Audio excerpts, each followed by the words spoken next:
மனித வாழ்க்கையில் உள்ள பிரச்சனைகளுக்கு எல்லாத்துக்குமே ஜோதிடம் ஜாதகம் தேவையா அப்படின்றது தான் கேள்வி. ஜாதகம் தேவையா அப்படின்னு கேட்கும்போது, ஜாதகத்திலேயே பல வகையான பிரிவு இருக்குது. ஜோதிடத்தில் பல வகையான பிரிவு இருக்குது. ஒரு சில இடங்களில் கேரளாவில் எல்லாம் பார்த்தீங்கன்னா பிரச்சனை ஜாதகம்ன்றவாங்க. அதுக்கு ஜாதகம் இல்லாமலே பிரச்சனை பார்த்து ஜாதகம் சொல்கிறாங்க. அந்த வந்த நேரம் எப்படி இருக்குது, நீங்கள் உள்ளே வந்த நேரத்தை வச்சு அந்த நேரத்துக்குள்ள கிரக நிலையை வச்சு அந்தக்கு கட்டம் போட்டு அந்த பிரச்சனை ஜோதிட அடிப்படையில் நீங்கள் என்ன நினைக்கிறீங்கோ என்ன செய்கிறீங்கோ அது நல்லதா கெட்டதா அப்படின்னு சொல்லிடுறாங்க.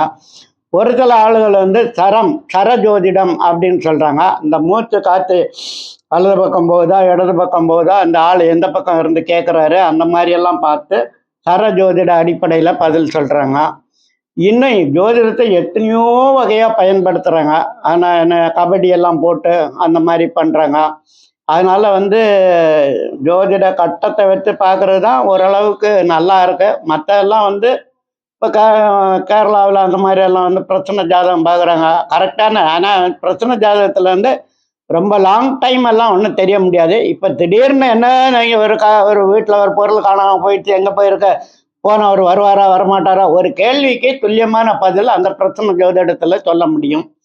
ஆனால் எதிர்காலத்தை பற்றியெல்லாம் ரொம்ப லாங்கில் சொல்ல முடியாது. அதே மாதிரி இந்த ஜாதக கட்டத்தை கணித்து சொல்லும்போது மட்டும்தான் நீங்கள் 10 வருஷம் கழிஞ்சு இல்லை 20 வருஷம் கழிஞ்சு உங்களுக்கு எப்படி இருக்கும்லாம் சொல்ல முடியும். மற்ற எந்த ஜோதிட பிரிவிலையும் பிற்காலத்தை ரொம்ப நாளைக்கு சொல்ல முடியாது. உடனடியான கேள்விக்கு பதில் சொல்லலாம். இப்போ நான் ஒரு யாத்திரை போகிறேன், நல்லா இருக்குமா இப்போ நடக்குமா நடக்காதா அப்படின்னு கேட்டால் டக்குன்னு பதில் சொல்லிடலாம். அந்த மாதிரி சில பதில்களுக்கு பிரச்சனை ஜோதிடம் பயன்படுத்திடலாமே தவிர 10 வருஷம் கழிந்து நான் எப்படி இருப்பேன், எனக்கு என்ன தசை நடக்குது அப்படின்னு கேட்டால் பிரச்சனை ஜோதிடத்தில் வராது. அதே மாதிரி நாடி ஜோதிடம்னு ஒன்று இருக்குது. நாடி ஜோதிடத்தில் லக்னம் எல்லாம் கிடையாது, சந்திரனை வச்சு தான் சொல்கிறாங்க. ஆனால் நாடி ஜோதிடத்தில் எல்லாமே அந்த காலத்தில் அகஸ்தியர் எழுதி வச்சிருக்காரு. இந்த மாதிரி நாடி ஜோதிடத்தில் 16 காண்டம் இருக்குது. இந்த 16 காண்டத்துலேயும் பலவிதமான பிரிவுகள் இருக்குது. எல்லாத்தையும் இன்னைக்கு கல்யாணம் எப்போ நடக்குது எல்லாம் இருந்தாலும் தற்கால நாடி ஜோதிடம் அவ்வளோ தெளிவு. நான் நாடி ஜோதிடத்தை குறை சொல்லலை. ஆனால் தற்காலத்தில் நாடி ஜோதிடத்தில் ரொம்ப தெளிவான பதில் கிடைக்கிறது இல்லை. ஒரு சில பேர் இடம் அப்பா பேர் அம்மா பேரெல்லாம் தெளிவாக கரெக்டாக சொல்லிடுறாங்க. சில சம்பவங்கள்லாம் கேட்கும்போது ஒரு சிலது சரியாக இருக்குது, ஆனால் எல்லாமே சொல்கிறது இல்லை.